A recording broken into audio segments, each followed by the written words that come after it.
지난 수요일 3.1절이었습니다. 어떻게 보내셨습니까? 일본이라는 나라와 우리나라는 참 인연이 깊죠. 역사적으로, 지리학적으로, 정치적으로 여러 측면에서 다방면으로 관계가 깊고, 일본이 우리에게 많은 어려움도 해도 줬지만 우리가 또 일본을 통해서 많이 얻은 것도 많습니다. 그런 관계 속에서 살아오면서 참 두 나라가 해서는 안 될 어떤 관계가 형성됐죠. 일본이 36년 동안 조선을 지배하면서 어떤 행동입니다. 한 나라의 민족성, 문화, 언어까지도 다 말살하려는 그런 시도를 했던 것이 사실이고 역사입니다. 요즘에도 가끔 얘기하는, 그래서 사람들을 이렇게 저렇게 끌어가고 징용하고 정말 말로 할 수 없는 그런 상황도 벌였던 것도 역사에 그대로 남아있는 거죠. 그들이 그렇게 할 수밖에 없었던 것은 한국이라는, 조선이라는 나라를 당신의 나라와 합병하려고 하는 진짜 정말로 그런 시도 속에 있었으니까 그들의 입장에서 보면 그럴 수밖에 없었을 것입니다. 그러나 조선, 대한민국의 입장에서 보면 이거 치욕 중에 치욕입니다. 자꾸 일본이 과거에 했던 것을 가지고 지금도 그렇게 살아서는 안 된다는 얘기는 뭐냐면, 우리가 똑똑했으면, 잘났으면, 강했다라면 그런 짓 못하는 건데, 우리가 대원군으로 거슬러 올라가서 거기서부터 잘못한 겁니다. 우리나라가 약할 수밖에 없었고 지배받을 수밖에 없었던 것을 반성해야 돼요. 그리고 앞으로는 그런 일이 일어나면 안 되겠죠. 그것을 거울 삼아서 우리가 이제 앞장서 나가는 그런 나라가 되면, 지금 일본을 추월하는 그 분야가 많지 않습니까? 그러면 우리가 그렇게는 안 할지라도 일본이 우리를 닮고 따라오는 상황도 있을 테니까, 지금은 과거의 그런 감정을 가지고 지금도 막 그냥 원수의 나라로 삼으면 안 된다. 아멘? 아멘 안 하네. 아멘? 왜냐하면 하나님의 뜻이 그거예요. 요나를 보냈어요. 니느웨로 가라고. 원수 중에 원수, 진짜 역사적으로 원수입니다. 철천지 원수입니다. 당한 게 너무 많아요.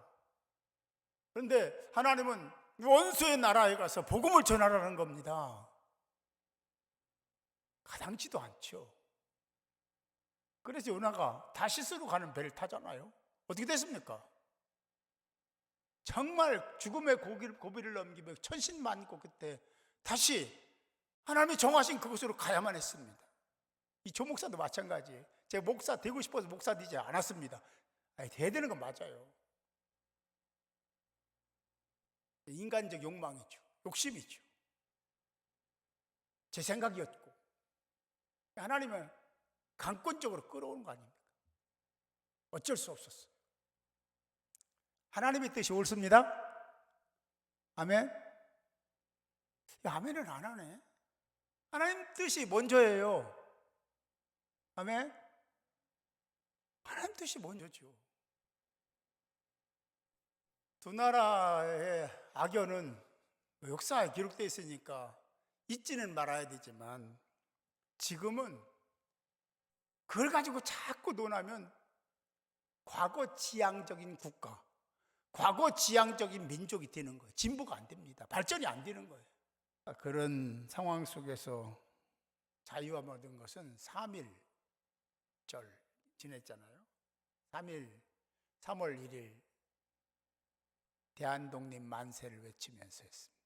사실 대한독립 만세를 외친 것은 일본에 가 있는 유학생들이 2.8 사건을 벌였습니다. 그들이 모여서 600여 명이 독립선언서를 낭독하고 결의문을 채택한 겁니다.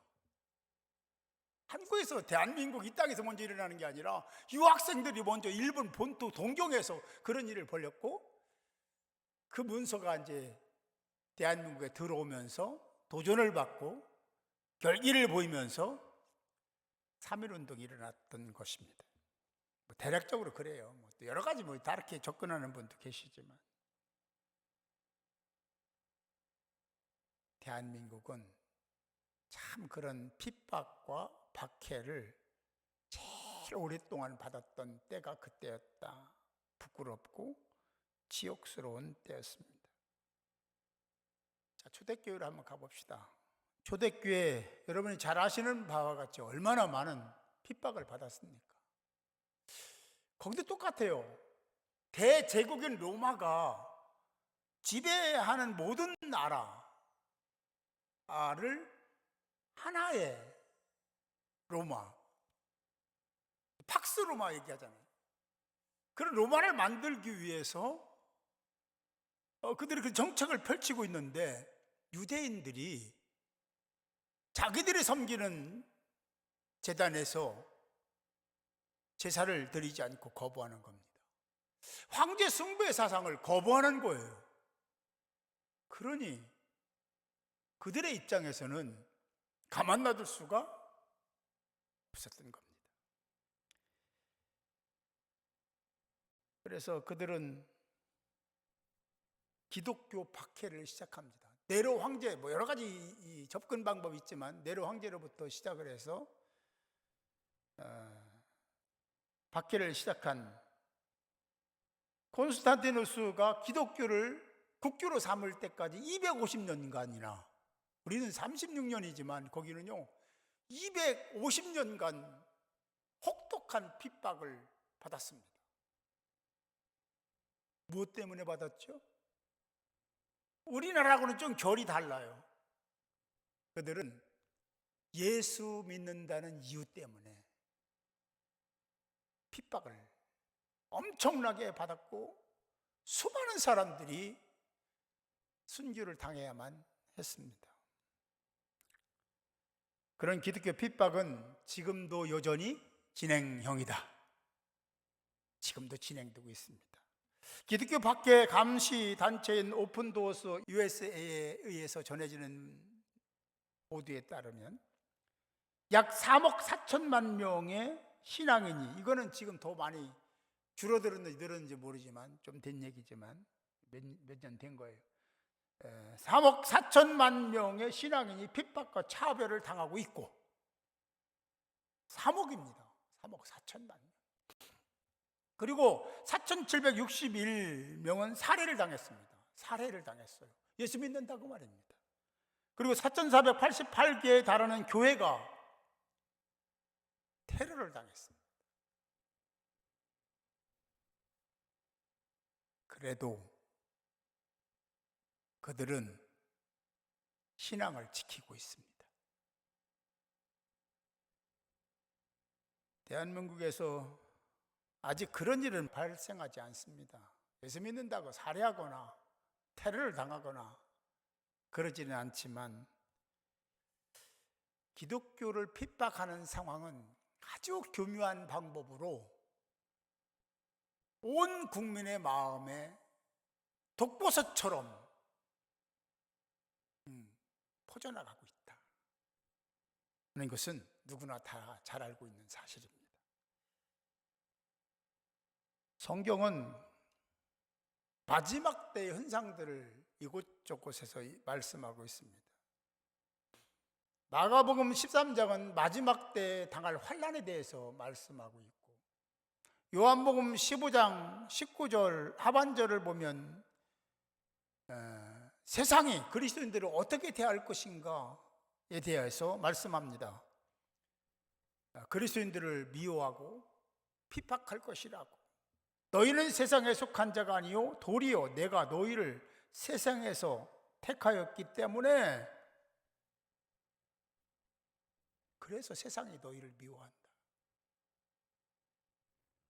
내가 너희를 택했어. 그랬더니 세상이 너희를 미워하는 거야. 당연한 거다 하는 것을 얘기하시는 거죠. 빌립보서 1장 29절에서는 이렇게 말씀하고 있습니다.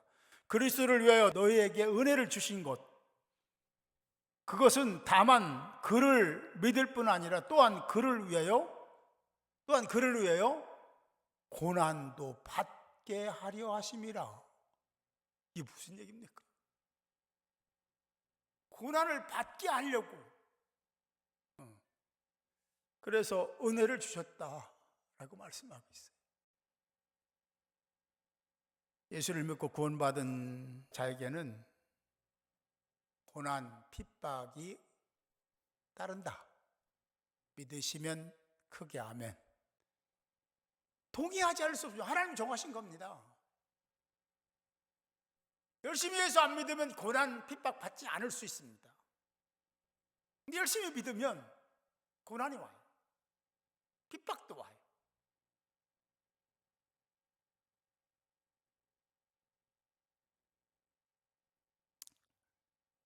더 나아가 극심한 박해의 때도 있을 수 있다라고 성경은 말씀하고 있습니다. 믿음의 선진들은 그런 박해를 그럼에도 불구하고 두려워하지 않았습니다. 오히려 더 열심히 생명 걸고 예수를 믿었어요. 여러분이라면 어떻게 하시겠습니까? 심지어 예수님도 이 땅에 오셔도 하나님이신데 그런 핍박을 받았고 결국 십자가에 죽지 않습니까?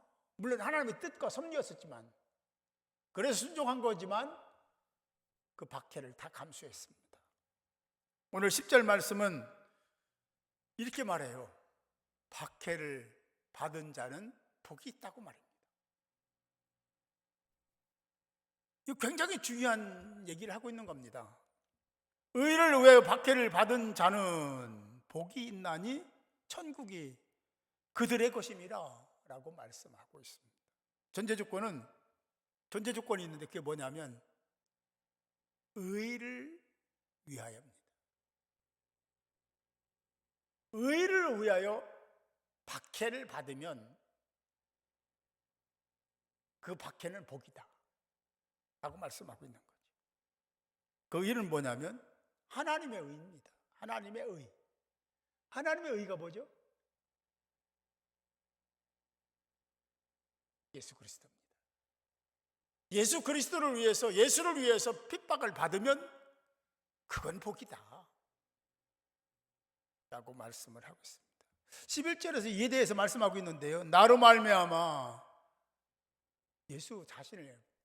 예수를 위해서 너희를 욕하고 박해하고 거짓으로 너희를 거스러 모든 악한 말을 할 때에는 너희에게 복이 있느니라 라고 말씀하고 있습니다. 꼭 기억해야 할 것은 자신이 해야 될 일, 자신에게 주어진 사명, 내가 해야 할 일을 하지 않고 라는 전제가 아니라 자기가 해야 될 일을 해야 되는 겁니다. 자기가 있어야 될 곳에 있어야 되는 겁니다. 상황이 안 돼, 환경도 안 돼, 여건도 안 돼, 그래도 그래야 된다.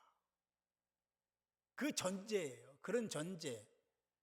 신앙 양심을 가져라. 신앙적 윤리를 지켜라.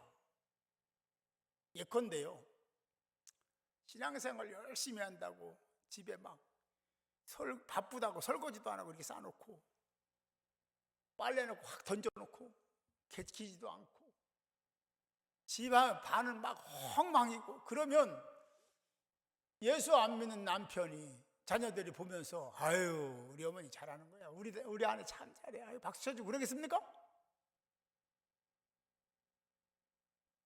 그건 아니죠.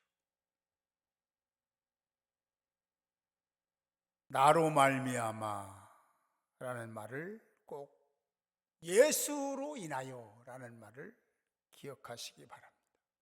하나님을 인하여입니다.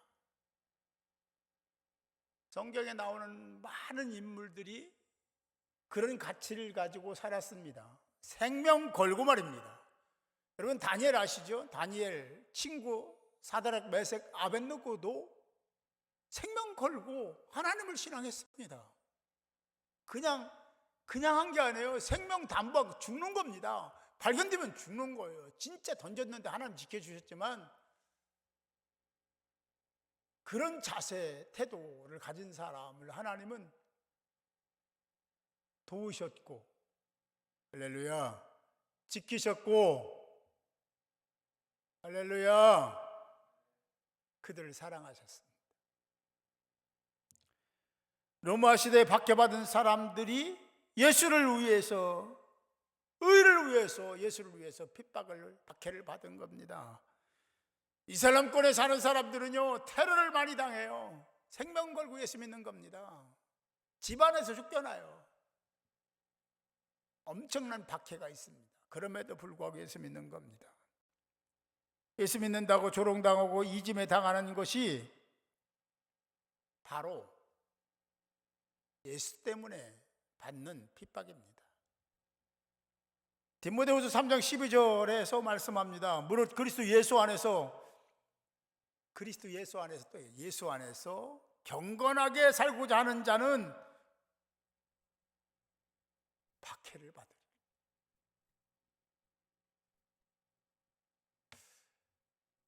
예수 믿음으로 그냥 받는 박해가 아니라 예수 믿음으로도 받는 박해를 두려워하지 마세요. 그리고 기꺼이 감내하세요. 거룩한 하나님의 말씀에 의하면 그것이 복이라고 분명히 여러 곳에서 말씀하고 있기 때문에 그렇습니다. 내가 잘못하고 허물이 있어서 세상에서 핍박받고 조롱받고 그러는 게 아니라 예수를 믿다가 예수 때문에 받는 박해라면 기뻐하십시오. 여기도 오늘 말을 그래요. 즐거워하고 행복해라. 왜? 그게 복이니까.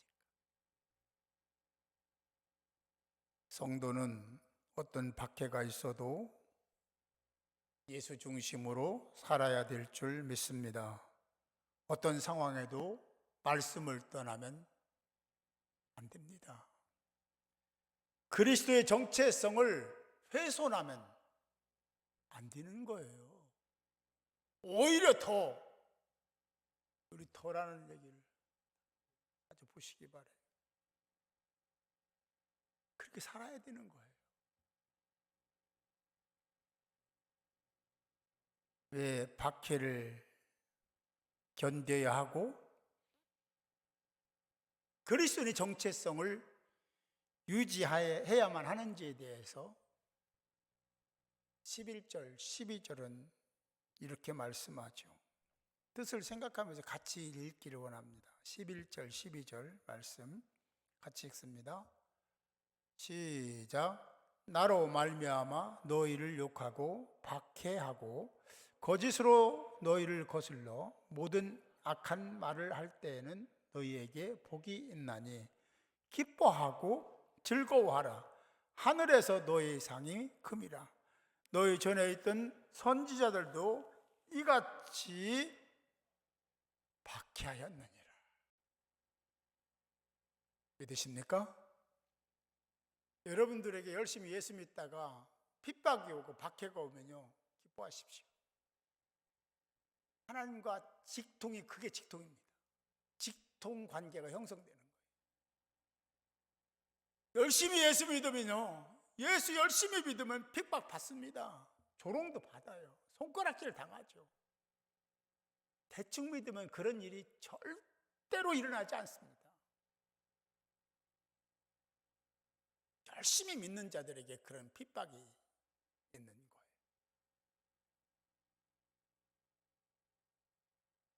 그런 자들에게 여기 뭐라고 하냐면 상이 크다. 큰 상이 예비되어 있다. 거룩한 하나님의 말씀임을 믿으시기 바랍니다. 하늘에서 영원히 사는 그 세계에서 큰 상을 주겠다 약속하셨습니다. 하나님은 거짓말 한 적이 한 번도 없다는 거 아시죠? 세상은요, 지나가면 끝나요. 죽으면 끝나요. 명예고 권세고 돈이고 뭐 이게 다 끝나요. 하나도 일도 가져갈 수 없습니다. 아무것도. 그러나 우리가 사는 세상에서의 삶의 태도와 자세와 목적에 따라서 그 삶을 인하여 기회의 땅이니까 그것을 인하여 그런 행위에 따라서 하늘의 상급이 쌓여진다. 믿으시는 분만 크게 아멘합시다. 그렇습니다. 그래서 오늘도 여러분들은 그런 희망, 소망을 가지고 이 자리에 나오신 줄 믿습니다. 의심하지 마세요. 불충입니다. 믿음이 아닙니다.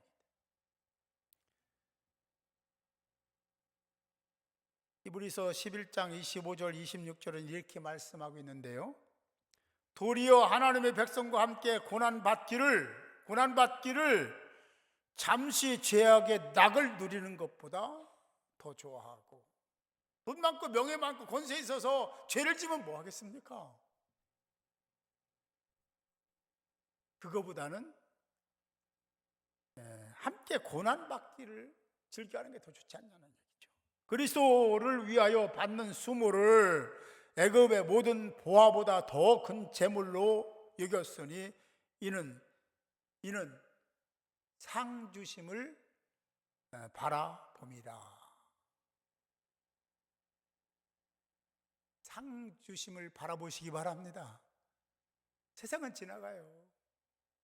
그럼 아무것도 아니에요. 나하고 아무 상관없어요. 단지 천국의, 세상에 살 때 천국의 상 받을 일을 해서 거기에 그걸 쌓아놨느냐 않느냐에 따라서, 세상이야 오래 살아봐요. 120년 산다고 지금 100년이라고 하면 섭섭해한대요. 누가 그러더라고요. 96세인데 100세를 살아가니까 100세 살라고 하니까 설교 끝난 다음에 왔더래요. 목사님, 그럼 나는 4년만 더 살고 죽어야 됩니까? 그러더래요. 요즘에 120세라고 얘기해야 된답니다. 어쨌든 120이든 150이든 간에 끝납니다. 저도 끝납니다. 그건 하나님 정하신 거기 때문에 어떻게 다른 방법이 없어요. 정했으니까. 정한 대로 죽는 겁니다. 그리고 열리는 세계는 100년, 200년이 아니라 영원토록 삽니다. 그 나라를 위해서 기도하시고, 여기서 죽은 다음에 자녀들이 부모를 위해 기도한다고 거기서 형편과 처지가 나아지는 게 아닙니다. 끝난 겁니다. 단절된 겁니다. 내가 해야 되는 겁니다. 여러분이 해야 되는 거예요. 그 나라를 바라보면서 소망을 가지시고 하늘나라에 어떻게 하면 많은 상급을 쌓을 수 있을 것인가를 하나님 앞에 물어보세요. 그럼 하나님이요 반드시 알려주십니다. 그 일 하세요. 아깝게 생각하지 말고 하세요. 믿음이 있는 자만 할 수 있는 일입니다.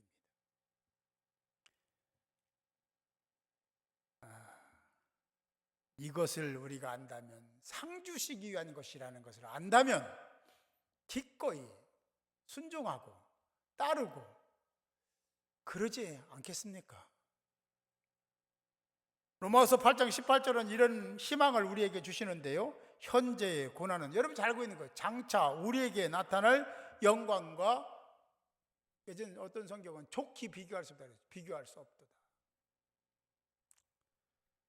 산상수훈의 말씀을 전하다가 이제 연말 뭐 이런 것 해서 중단해서 다시 시작하는 것이 오늘입니다. 오늘 8번째 복을 얘기하죠. 박해에 대한 얘기입니다. 앞에서 읽어드렸던 많은 팔복에 대한 그 내용들은 결국은 박해 때문에 있었던 말씀이다 라고 해도 틀린 말이 아닙니다. 팔복의 핵심은 박해를 받는 자가 복된 자다 라는 것을 말씀하기 위한 과정이고, 결론적으로 이 얘기를 하셨다 라고 보는 것이 맞는 해석입니다. 팔복의 핵심은 박해를 견디는 자를 이야기하기 위한 것이었다. 사랑하는 성도 여러분, 여러분의 현재는 어떻습니까? 예수를 따를 때 발생하는 여러 가지 어려움들이 있습니다. 시간과의 싸움이 있고,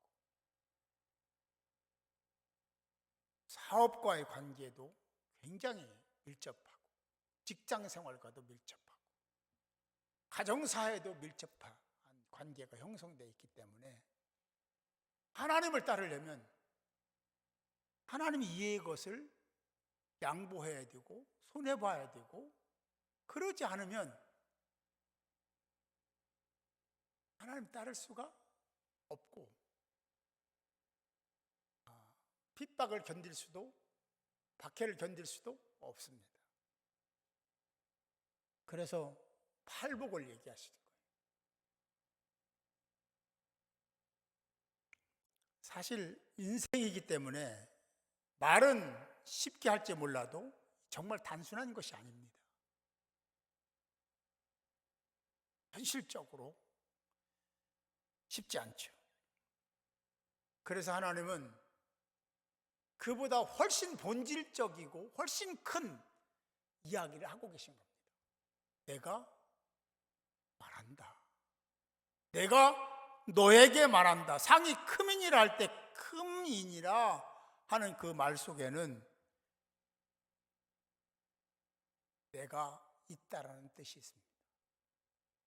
내가 그 의미 안에 있다 라는 말을 그 안에 찾을 수 있습니다. 하나님의 존재를 걸고 약속하신 거예요.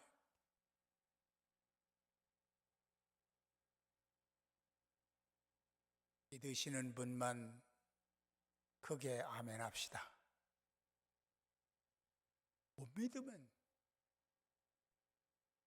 누리지 못하는 거죠. 믿는 자들에게만 누릴 수 있도록 하나님이 그렇게 세계를 이끌어 가시고 저와 여러분들을 이끄시는 겁니다. 이 말씀, 오늘 말씀이 거룩한 하나님의 말씀임을 믿으시기 바랍니다. 약속의 말씀입니다. 힘들어도 우리가 가야 될 거룩한 행진 속에서 이탈하지 않기를 바랍니다. 시련과 역경 핍박이 있어도 주의 십자가 붙들고 주저앉지 않기를 바랍니다. 주님의 의를 위하여 박해를 견디는 것이 복입니다.